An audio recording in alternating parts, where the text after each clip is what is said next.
밤새 편안히 주무셨습니까? JTBC 아침 뉴스입니다. 전북 지역은 오늘 아침 기온이 큰 폭으로 떨어져서 쌀쌀한 날씨를 보이고 있습니다. 현재 장수가 영하 3도, 정읍은 영하 1도까지 기온이 떨어져서 일부 지역은 올가을 들어서 가장 낮은 기온을 보이고 있습니다. 오늘은 대체로 맑겠고 낮 기온은 13도 안팎으로 어제와 비슷하겠습니다. 초미세먼지는 나쁨 수준이 예상됩니다. 내일 아침도 오늘만큼 춥겠고 오후에는 서해안 지역부터 비가 내리겠습니다. 비는 모레 새벽까지 전 지역에 5mm 안팎이 내리겠고 비가 그치면서 기온이 더 떨어지겠습니다. 김제 노인복지타운에 700석 규모의 야외 공연장이 있습니다. 이 노인 행사에 사용한다며 김제시가 건립한 것인데요. 하지만 거의 사용되지 않고 방치되다가 결국 철거되고 말았습니다. 하원호 기자입니다. 김제시 노인종합복지타운에서 공사가 한창입니다.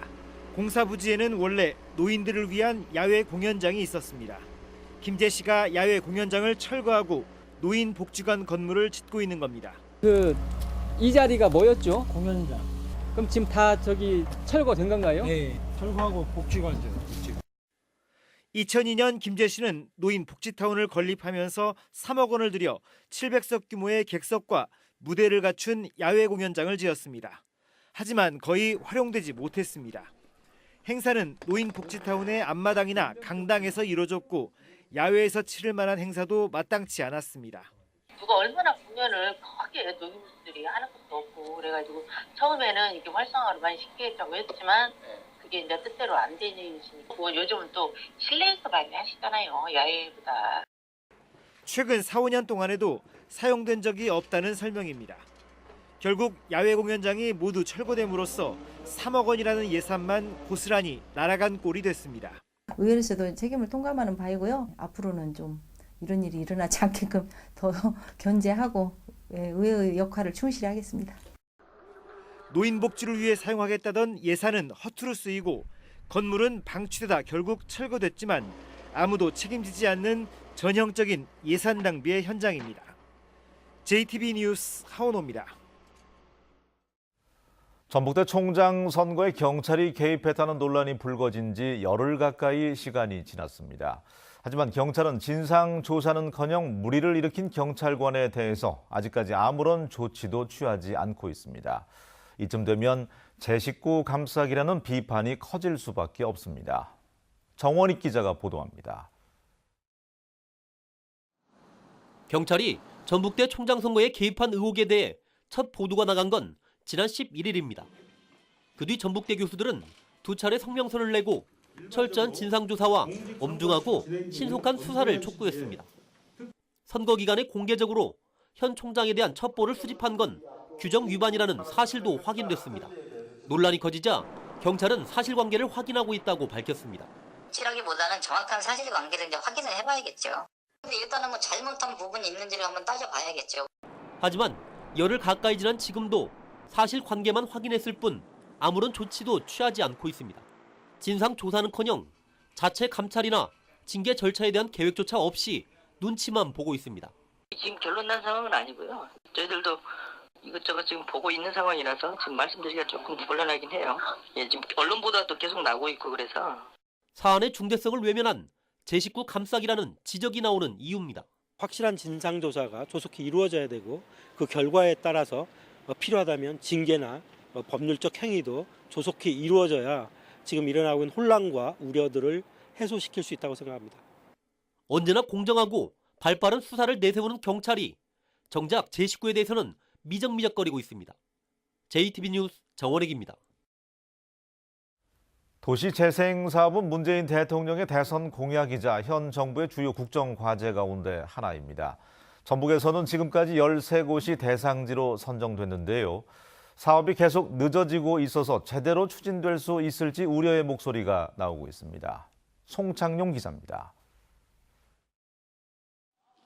낡은 집들이 즐비한 한 주택가입니다. 이곳은 1년 전 도시재생사업 대상지로 선정됐습니다. 하지만 바뀐 것은 아직 아무것도 없습니다. 없습니다. 본인들 자기들이 역시 리모델링 하는 것만 하고 있습니다. 이곳에서 추진할 13개 세부 사업이 이제서야 확정됐기 때문입니다. 그러나 실제로 사업에 착수하려면 시간이 더 걸릴 전망입니다. 주민과의 협의, 현장 지원센터 개설, 사업별 설계, 부지 매입 등 절차가 많이 남아 있습니다. 빨래 내년 하반기 개발 사업 정도 한두 개 정도 이제 할 수 있는 것이고 20년까지 아마 갈 겁니다. 이곳과 함께 지난해 도시재생사업 대상지로 선정된 5곳의 사정도 비슷합니다. 올해 선정된 7곳은 아직 세부 계획조차 확정하지 못한 상태입니다. 이런 사업을 한꺼번에 하면 지금 바로 이렇게 착공하기 좀 힘든 상황이고요. 빨리 착공할 수 있도록 좀 독려를 하고 있습니다. 국토부도 그렇고 저희도 그렇고. 이러는 사이 일부 대상지에서는 부동산 값이 크게 올라 사업 추진을 더욱 어렵게 만들고 있습니다. 500도 나와 있는데 원래는 그냥 평당 200 이하로 봐야죠. 노후 산단 재생사업, 고도 육성 보존사업 등 정부의 대규모 프로젝트는 정권에 따라 흐지부지되는 경우가 많았습니다. 침체된 도시에 활력을 불어넣겠다는 도시재생 사업이 정부와 지자체의 준비 부족으로 계속 늦어지고 결국 용도사미가 되는 것은 아닌지 우려됩니다. JTB 뉴스 송창용입니다. 수능시험 가채점 결과가 나오면서 본격적인 진학 상담이 시작됐습니다. 유례 없는 불수능으로 진학 지도에 어려움이 예상되고 있습니다. 진학 교사들은 수능 점수가 통보되기 전까지 수시 대학별 고사에 최선을 다해줄 것을 당부하고 있습니다. 조창현 기자가 전합니다. 수능 가채점을 마친 고등학교의 분위기가 무겁게 가라앉아 있습니다. 시험이 어렵게 출제돼 예상보다 점수 하락폭이 크기 때문입니다. 상위권 학생들의 성적은 최하 10점 이상 떨어질 것으로 전망됩니다. 특히 1교시 국어가 너무 어렵게 출제돼 수험생들의 체감 난이도가 그 어느 때보다 높았습니다. 이건 좀 아니지 않나 이런 생각이 좀 들었죠. 국어가 아무래도 특히 어렵다 보니까 수학이랑 영어 이런 거에 좀 영향을 미쳐서 그게 엄청 어렵진 않았는데 오히려 그런 거에도 좀 영향을 줬던 것 같아요. 일선 고교 진학실에서는 본격적인 상담이 시작됐지만 유례없는 불수능으로 진학 지도에 어려움이 예상됩니다. 수능 최저 등급을 맞추기가 어려워지면서 수시와 정시의 선택 여부를 놓고 수험생들의 고민도 깊어졌습니다. 진학 교사들은 일단 수능 성적이 나올 때까지 수시에 집중할 것을 조언합니다. 수시 대학별 고사와 면접이 다음 달 초까지 이어지는 만큼 남은 기간 지원 대학에 맞게 준비해야 합니다. 수능이 좀 어려워서 본인의 평소 성적보다 좀 안 나왔다 할지라도 성적이 아직 확정돼서 나온 건 아니기 때문에 현재로서는 본인이 지원한 대학의 대학별 고사가 있다면 그 대학별 고사에 집중을 하는 것이 최선이라고 생각합니다. 각 대학들은 다음 달 14일까지 수시 합격자 발표를 마치고 추가 모집을 거쳐 같은 달 29일부터 정시 모집에 들어갑니다. 대학 정원의 25%를 선발하는 정시 모집은 각 분별로 한 차례씩 모두 3번의 지원이 가능하며 과목별 가중치가 다르기 때문에 치밀한 전략이 필요해 보입니다. JTB 뉴스 조창인입니다. 내년 정부 예산안에서 빠진 전북의 현안 사업 예산이 국회 상임위 심사에서 적지 않게 늘었습니다. 예결위에서 예산을 지키는 것이 중요해졌는데요. 국회 예결 소위 구성이 진통을 겪으면서 우려도 나오고 있습니다. 권대성 기자입니다. 유네스코 세계 문화유산 등재가 추진되는 남원 가야 고분군입니다. 차질 없는 등재를 위해 정부의 집중적인 예산 투자로 추가적인 발굴과 복원이 필요합니다. 하지만 내년도 정부 예산 반영은 기대에 미치지 못했는데 국회 상임위 과정에서 대폭 늘었습니다. 정부 안에는 5억 있었는데 국회 상임위 과정에서 78억 원으로 늘어서 이대로 확정되면 가야사 연구개발에 탄력을 받을 것으로 기대됩니다. 전북의 주요 국가사업 예산들이 국회 상임위 심사 단계에서 적지 않게 늘었습니다. 한국탄소산업진흥원 설립과 스마트팜 혁신밸리 조성, 새만금 국제공항과 신항만 건설 등이 대표적입니다. 70대 중점 사업은 정부 예산안에 요구액의 48%가량만 담겼다가 상임위 심사에서 요구액의 85% 수준으로 올라섰습니다. 전라북도는 여야 지도부를 찾아가는 등 이달 말까지 진행될 예결위에서 늘어난 예산은 지키고 모자란 예산은 늘리는 활동에 들어갔습니다. 국가 예산이 의결될 때까지 마지막까지 도민과 함께 시군, 정치권과 함께 최선의 노력을 다해서 국가 예산이 최대한 확보될 수 있도록. 문제는 여야가 소위원회 구성을 두고 첨예하게 맞서면서 예결위가 제대로 가동되지 못하고 있다는 점입니다. 자칫 심사 시한을 넘겨 다음 달 2일 국회 본회의에 정부 예산안이 그대로 올라가면 전북 현안 사업의 예산 확보도 차질이 우려됩니다. JTB 뉴스 권대성입니다. 완주 와일드푸드 축제가 축제 만족도 평가에서 높은 점수를 받았습니다. 임실군이 김장 체험 행사를 한 번 더 열기로 했습니다.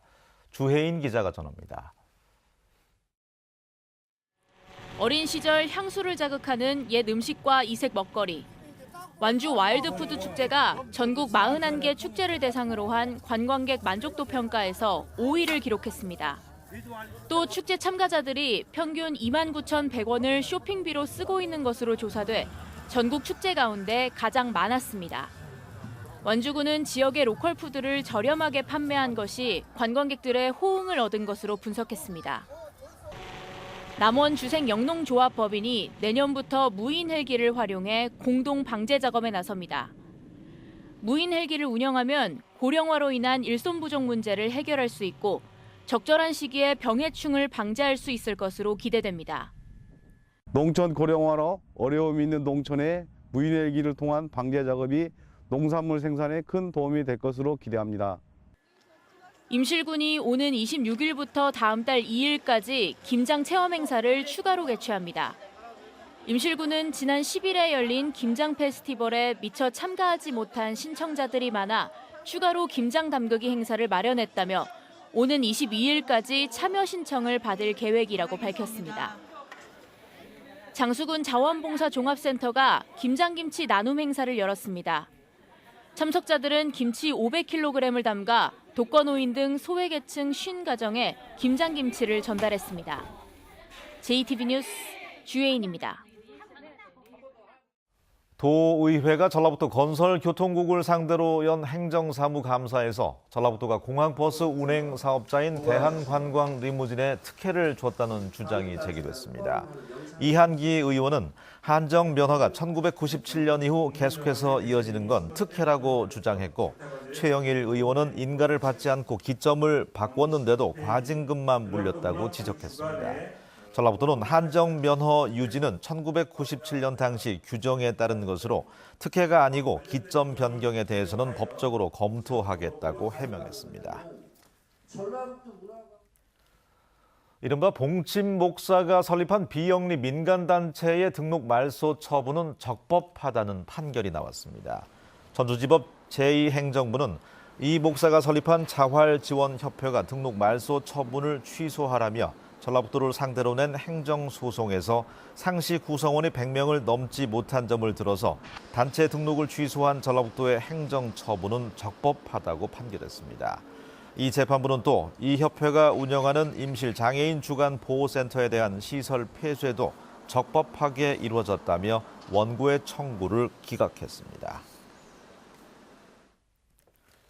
전국의 독감 환자가 크게 늘면서 독감 유행주의보가 발령됐습니다. 질병관리본부는 11월 둘째 주에 외래 환자 1000명당 독감 의사 환자 수가 7.8명으로 독감 유행 기준인 6.3명을 넘어서 유행주의보를 발령했다고 밝혔습니다. 질병관리본부는 독감을 예방하기 위해서 손 씻기 등 개인 위생을 철저히 관리하고 예방 백신을 접종할 것을 당부했습니다.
뉴스를 마칩니다. 활기찬 하루 보내시기 바랍니다. 고맙습니다.